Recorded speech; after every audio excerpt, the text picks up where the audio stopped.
নমস্কার my dear friends, আমি তন্ময় সরকার। আপনারা দেখছেন ডিজিটাল ইন্ডিয়া।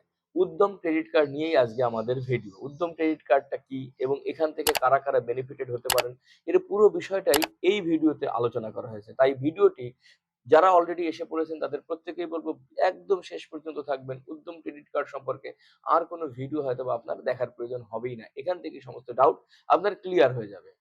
তো উদ্যম ক্রেডিট কার্ড স্কিমটা আসলে কি? উদ্যম ক্রেডিট কার্ড স্কিমটা হচ্ছে সরকারের একটা প্রকল্প, যেখানে ক্ষুদ্র এবং মাঝারি উদ্যোগপতি মানে যারা ইন্ডাস্ট্রি শুরু করেছেন অলরেডি, ক্ষুদ্র এবং মাঝারি শিল্প যারা শুরু করেছেন বা শুরু করতে চাইছেন, কিন্তু তারা প্রয়োজনীয় অর্থাভাবে তারা তাদের বিজনেসটাকে গ্রো করাতে পারছেন না। তো সেই সব মানুষরা এই ধরনের এই ক্রেডিট কার্ডটা কিন্তু নিতে পারবেন এবং সেটা নিয়ে এখান থেকে সরকারের বিভিন্ন সুযোগ সুবিধাগুলো তারা কিন্তু ভোগ করতে পারবেন।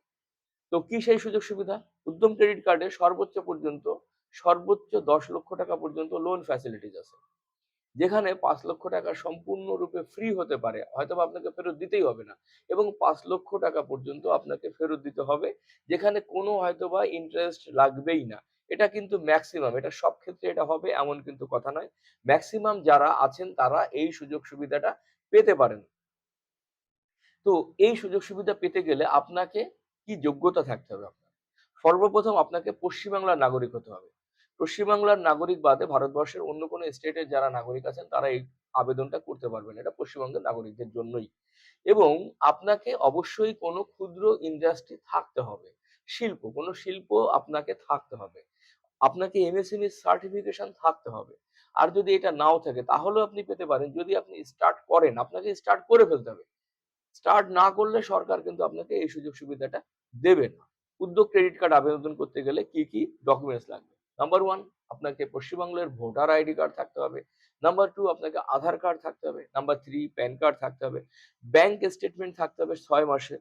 আপনার যদি আইটি ফাইল থাকে তাহলে খুবই ভালো হয়, সেটা আপনার জন্য খুবই অ্যাডভান্টেজ হবে। আপনার যদি জিএসটি ফাইল থাকে তাহলে আপনার জন্য সেটাও আরো বেশি অ্যাডভান্টেজ হবে। আপনার পাসপোর্ট সাইজের ছবি, ব্যবসায়ের যে প্রমাণপত্র অর্থাৎ ব্যবসার যে ট্রেড লাইসেন্স সেটা আপনাকে থাকতে হবে। কত টাকা পর্যন্ত আমরা লোন পাবো? এখানে আমরা ১০ লক্ষ টাকা পর্যন্ত সর্বোচ্চ লোন পেতে পারি এবং ৫ লক্ষ টাকা পর্যন্ত মৌকুফও হয়ে যেতে পারে। আর ৫ লক্ষ টাকা সম্পূর্ণ বিনা সুদে আপনি ব্যাংকে ফেরত দিতে পারেন।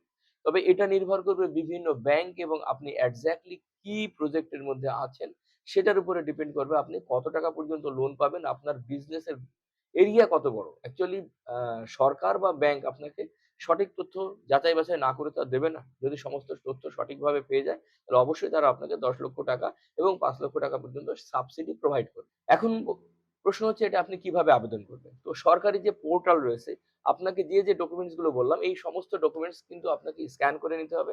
স্ক্যান করা কপি সরকারি যে পোর্টাল, সেই পোর্টালে আপনাকে রে সে পোর্টালে যেয়েই কিন্তু আবেদন করতে হবে। উদ্যম ক্রেডিট কার্ডের কোন রকম অফলাইন আবেদন চলবে না। এখানে সম্পূর্ণরূপে অনলাইন আবেদন করতে হবে।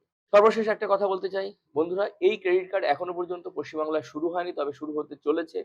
তবে কোনো ফেক ওয়েবসাইট বা কোনো ফেক কথা শুনে আপনারা কিন্তু এখনই প্রলোভিত হবেন না। আমাদের এই চ্যানেলটিকে সাবস্ক্রাইব করে রাখুন। এই জাতীয় যে ভিডিওগুলো, এই যে ইনফরমেশন গুলো সেটা আপনাকে রেগুলার দিতে থাকবো। তবে খুব শীঘ্রই আপনারা কিন্তু এই সুখবরটি পেতে চলেছেন। তবে যেখানে সেখানে যত্রতত্র কারো কাছে টাকা দিয়ে আবেদন করার কোনো দরকার নেই। এটা ঘরে বসে নিজেই নিজের ডকুমেন্টস দিয়ে নিজেই আবেদন করতে পারবেন। তো থ্যাংক ইউ যারা আমার সঙ্গে ছিলেন এবং চ্যানেলটিকে বলবো সাবস্ক্রাইব করে রাখবেন এবং এই ভিডিওটা প্রচুর মানুষের সঙ্গে শেয়ার করে দেবেন, কারণ ভিডিওটি খুবই ইনফরমেটিভ।